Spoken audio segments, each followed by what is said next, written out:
Castlevania Nocturne.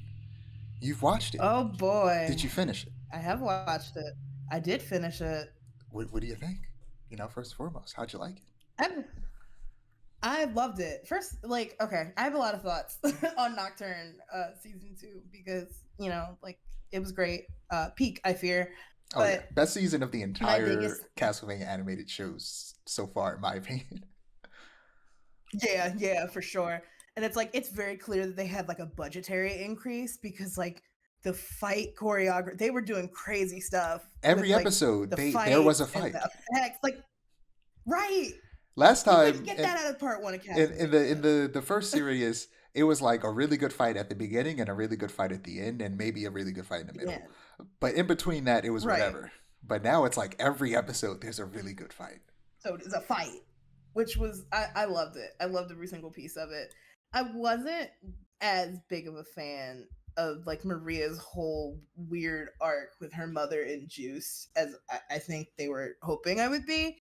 It's not that I dislike her or anything. It's just like it didn't really do it for me. And like I'm happy for her, but like, didn't really interest me much. I was much more interested in what of course I forget his name. Richter? Annette Oh, and Trevor had going on with Richter. Alucard. I was like, Richter. Um, I wanted to call him Hector so bad, and I'm like, that's not him. That's not that boy's name.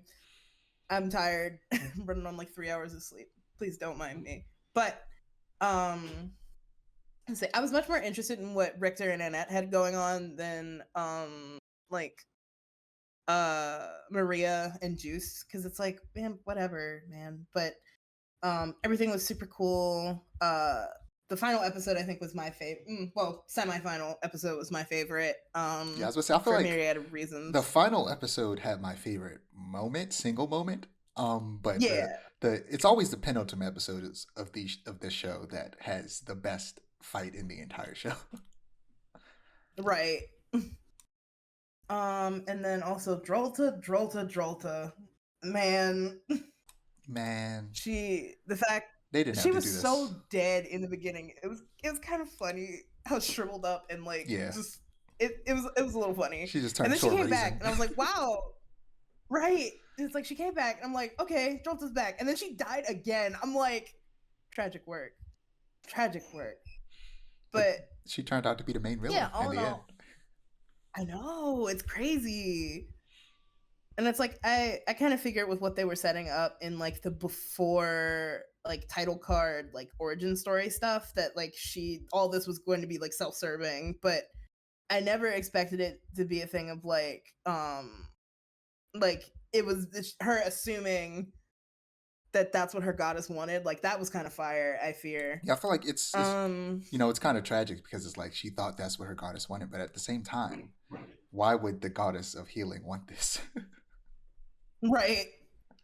The amount of violence and just all Like at a around certain terribleness point, being perpetuated. But like you said, it became self-serving. yeah. And it's like, oh, you're doing this because you have a complex about being weak and not being able to protect your people. I get that. On the same token, girl, lock Like in. doing to others what was done to you is not the solution. Right. And all in all, yeah, I just really enjoyed it. It I was it was liked really fun. I liked Maria and Juice's Mhm. storyline with I feel like what's her mother's name? Lisa. Um uh is it Tar Tara? Yeah, Lisa Tara? Lisa Yeah. is Elucard's mother. Alucard's mom. Yeah. Tara. I'm curious to see where they're gonna go because, like I said, towards the end of the episode, Yeah. it feels like this is the end. But then the episode keeps going, Right. and then it goes, "Oh no, this is not the end. There's definitely gonna be more." Right. Like when they get renewed, because I have confidence they're gonna get renewed. Like there's gonna be at least one more Yeah, same. season of Nocturne before they move on. And yeah, Mhm. I feel like I get what you mean about Tara, but not necessarily Juiced and Maria. I liked what they were doing with them and the whole corruption of her and him having to like Right. walk her back, and the idea of like really analyzing like, are vampires soulless, and which, like, Jolta had Right. her soul put back into her body, so that kind of proves that they aren't soulless, and her mother isn't Mhm. automatically evil because she's a vampire now, and having her mother have to go off and figure it out on her own because she's like, now I'm a vampire and there's nothing I can do about that, and I'm not about to kill myself, so I'm just gonna figure out how to live with this. So Not about to kill myself is crazy, but you're right. that's an interesting arc that they just didn't have time to do anything with this season, but I assume next season they're going to touch on it a lot more. And I'm curious to see where that goes. I was gonna say, if it comes up again next season and like they strengthen it a little bit, I'm sure I'll be like way more into it. Yeah, I liked because it's an interesting concept. The way Juiced gets his powers back this season, where he goes through a similar thing that Richter does, where he learns to he learns to care for people again, because before he was kind of just keeping to himself, trying not to get close to anybody and get hurt again if they die. Like his wife and his friend and his daughter did. So seeing him get close to Maria and become like a father to her when she just lost her father is great. And I'm excited to see where that goes in the future now that Alucard, Just, and Maria are together in France, in Paris specifically. Right. And because they've been in France the whole season. And I'm excited to see where Annette and Richter storyline goes in America. That'll be interesting. Absolutely, because it's definitely probably gonna end with him killing Ulrox, which Ulrox is great too in this. Absolutely. Yeah, and the fact that what is her name? The main big bad lady. Oh, Elizabeth. The fact that Elizabeth was throwing hands with a dragon was hilarious, but also the fact that the dragon was throwing hands back was hilarious too, because the dragon wasn't biting at, it was biting at her, but it also literally picked its arms off the ground, balled up its fist, and started throwing haymakers. I was like, bro, you're a dragon. Shoot fire. What are you doing punching? This is crazy. This dragon is literally out here boxing. Like, to add on to that, the fact that they were cooking Elizabeth so bad in the penultimate episode, I was obsessed.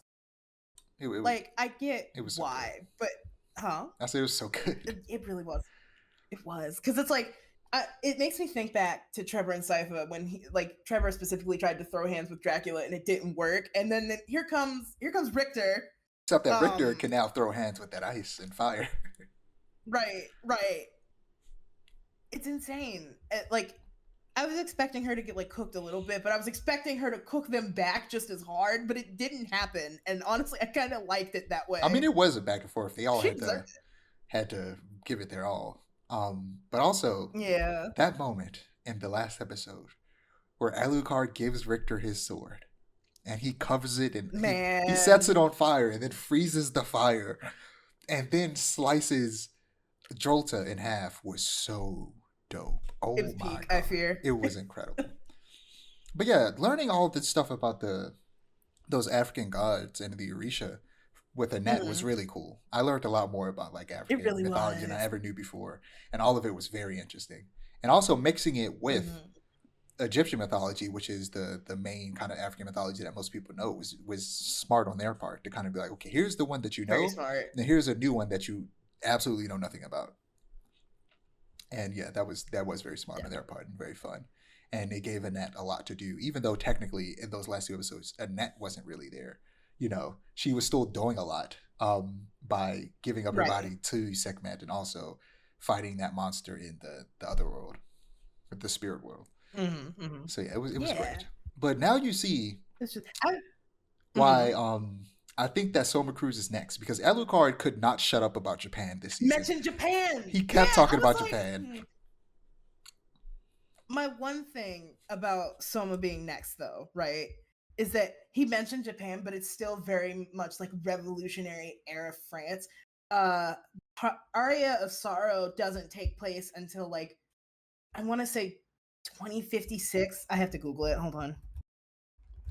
It's way off in the distant future. So maybe. Oh yeah, no, I mean after Nocturne, not next season. The next series is going to be that. Yeah, makes sense. Yeah, I'm hoping for it because I like Soma. They're gonna skip all the stuff with the I forget the name of the family that gets the whip after the Belmonts disappear for a little while, but I think they're gonna skip all that. The Morris family. Yeah, I think they're not canon anymore in Castlevania anyway. So yeah. I hope so, because Circle of the Moon is terrible. I think that at some point they're probably going to go backwards because they gotta do Simon at some point. They gotta. So my thought is either after Nocturne they're gonna do Simon, or they're gonna, like I said, jump to the future, do Soma Cruz. But at the very least, I think they should make a movie with Simon. That would be fire. That would be great, and either on Netflix or preferably if they released it in theaters, that'd be fire. But they probably would just put it on Netflix. Yeah, but like, at least a movie with Simon would be dope. Right. I think their angle right now is to get touch on. I won't say like lesser known Belmonts, but like ones that when you think of Castlevania, you don't think of them at first. You know. I don't think that's the case because Castlevania 3 is like one of the most popular Castlevanias, and that's what they adapted for the first series, and then Richter is like the second most popular Belmont after Simon. So I think they're purposely going after like the most popular stories, and supposedly next season is just going to straight up be Symphony of the Night. Oh, exciting! Doubly so because I just finished playing it. Excited. I am really excited though to see where Castlevania goes from here, especially with like Annette and Richter. Their relationship, they have so much chemistry, and I'm a little obsessed with them. I fear. Yeah, in the first season, it was kind of rushed towards the end, but here they really built it up slow and nice. Right. Can't believe Richter is down with the swirl. I would expect nothing less of him though. It's crazy. About to have a Neapolitan baby, but also like I hate to get into I hate to get into eugenics, but like the future Belmonts are going to be crazy because they got the speaker magic, they got just the natural athleticism of the Belmonts, and then they're going to have this earthbending Orisha magic, which is good from where is it? Ogun is going to be insane. They're going to be the Avatar. I fear vampire kind is cooked. I fear it's over for them. Like what? Like this is why they couldn't bring back Dracula, because what is Dracula going to do once that happens? Nothing. Right. Not a damn thing. Not a damn thing. But yeah, I really like this season. I'm excited for more of it. I think that 8 episodes was like a good, like 8 30-minute episodes was really good for them. It's like it didn't go on too long, but it wasn't too short. Yeah, I agree. It's like perfectly paced at peak, as I said. 5 out of 5, 10 out of 10.